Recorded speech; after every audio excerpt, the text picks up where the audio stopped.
Did you see Chris Froome has accidentally been riding the wrong bike setup?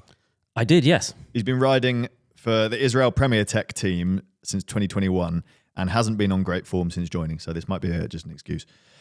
But the latest news is that his position on his Team Factor bike has actually been off by over 3 centimetres this whole time. And he says it's been causing him problems in races. How do you not notice this? He apparently took his team bike and his old Team Sky Pinarello to a specialist who noticed the very big discrepancies. Do you need a specialist to tell you there's 3 centimetres different on a bike? It sounds to me like it's all just excuses and bump. It's weird, isn't it? There's no way that he's been riding a bike for that many years with a 3 centimetre difference and it's actually made this like huge difference. Bear in mind, this is his job. His saddle height was off by 1 centimetre as well. If I raise my saddle by 1 centimetre, it is like night and day, massively noticeable. Granted, I'm smaller than Chris Froome, so maybe the actual difference is less, but it's more for me. That's bonkers. I've got issues with this because what I have learned the older I get is that some people are micro adjusters and some people are macro adjusters. So I ride your saddle height, which is about 1.5 centimeters higher than my saddle height on my bikes.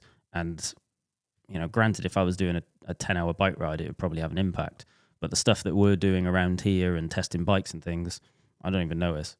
Like, this just seems like bump to me. It's always a range you can operate within. Bike fitting is a game of centimeters, not millimeters. Mm-hmm. So you can operate within a certain range on your saddle height. But he's clearly blaming this for his performances. But also, I think you actually hit a nail on the head there in that he's really tall, isn't he? So proportionately, 3 centimeters longer and then 1 centimeter higher? It's less of a deal for a tall person. Yeah, it is. Like, percentage-wise, it is less significant than that range would be for us. Yeah. I messaged James, Bike Fit James, about this for a quote. He just replied, "Don't let f***ing physios touch your f***ing bike fit." And then he sent me a gif of Bert from... A gif of Bert from Bert and Ernie being really angry. After chatting with him and hearing the bike fits that he's had to fix from professional team, like riders from professional teams who've come in to see him. I mean, I won't name any names.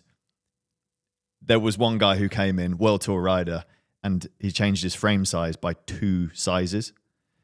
It was like completely wrong. Yep. So I think there's a lack of bike fitting expertise in the World Tour, despite them being professionals. They have physios involved with the teams, but they don't have a bike fitter. It's a different thing. It's definitely a space that has prioritized performance, so power generation and aerodynamics over comfort. Totally. Like that's always been the thing about that level. Yeah. As it should be.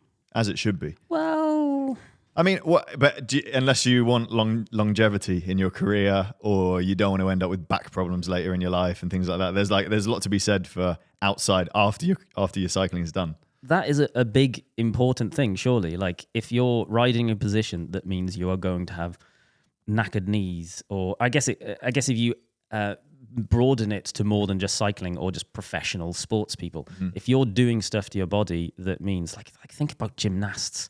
Like the stress and load they put on their bodies, like, and top end runners, their feet are going to be like riddled full of arthritis, and their knees and their joints and everything. Like, should professional sports people be sacrificing their bodies in later life or even now for the purpose of a couple of percent? I think most of them are very much prepared to do so. I know, and I think that is brutal. Mm-hmm. The brutal reality of sport. Mm-hmm.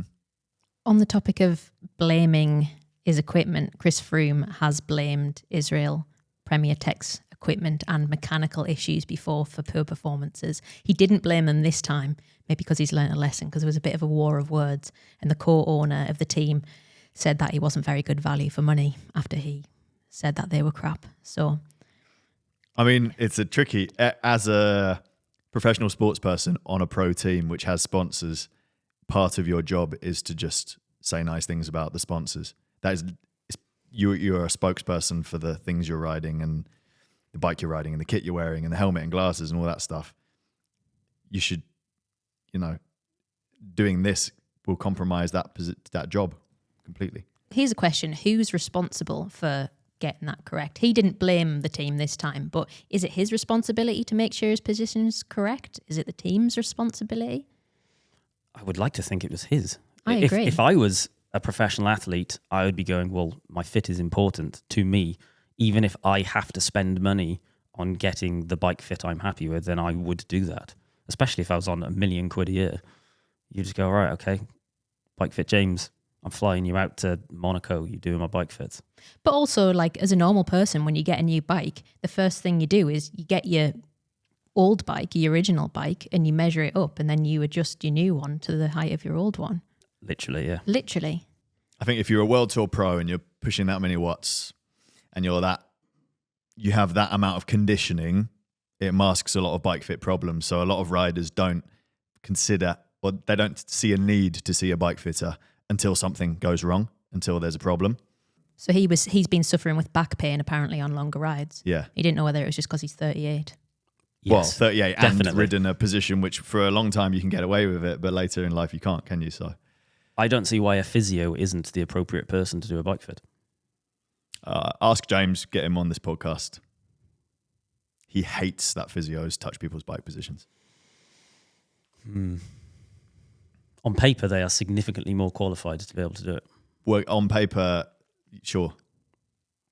It doesn't work. It doesn't work. This story was sent to us by Ryan, who said, I'm far from a professional, but it just seems sloppy that this could happen without anyone realising. Mm-hmm. It does seem odd, doesn't it? Who's he been talking to? Did he say this in an interview? Yeah, it was an interview with Cycling News. Weird. It's a weird thing to bring up. It's odd, isn't it? Yeah.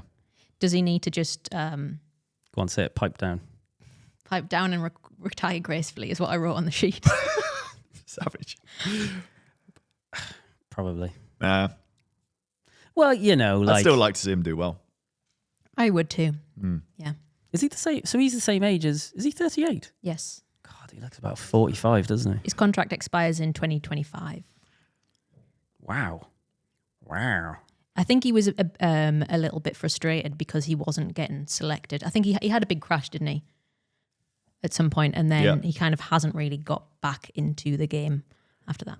Can I give you a fact about Chris Froome? Yes. Yeah. Well, it is about Chris Froome, but it's kind of more about Nick Vieri.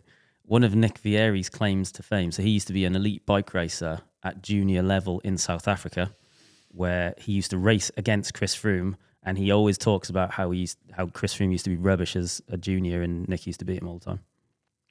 So Nick Vieri is better than Chris Froome. Speculation, it's not verified, has beaten Chris Froome more than once.